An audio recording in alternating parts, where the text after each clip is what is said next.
નમસ્કાર, હું છું પ્રિયા અને તમે જોઈ રહ્યા છો જનતા કી જાણકારી ન્યૂઝ। નજર કરીએ આજના સમાચાર ઉપર। સાવરકુંડલા તાલુકાના વીજપડી ગામે માધવ સેવા ટ્રસ્ટ દ્વારા 125મો નેત્રનિદાન કેમ્પ યોજાયો।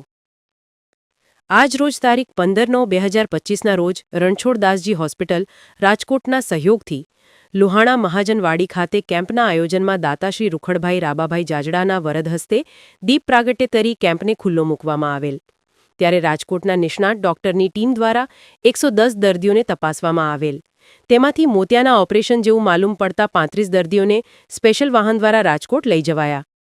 આ કેમ્પમાં આવેલ તમામ દર્દીઓને ચા, પાણી અને જમવાની વ્યવસ્થા દાતાશ્રી તરફથી કરવામાં આવેલ હતી। પધારેલ આગેવાનો વડીલોનું માધવ સેવા ટ્રસ્ટ દ્વારા સ્વાગત કરવામાં આવ્યું હતું। પધારેલ મહેમાનો દ્વારા માધવ સેવા ટ્રસ્ટની આ સેવા બદલ સરાહના કરવામાં આવી। વધારેમાં વધ આવા નેત્રનિદાન કેમ્પનું આયોજન કરવામાં આવે જેથી આંખોના દર્દીઓ લાભ લઈ શકે। માધવ સેવા ટ્રસ્ટના સદસ્યો દ્વારા ખૂબ સરાહનીય કાર્ય કરી કેમ્પને સફળ બનાવવામાં આવેલ।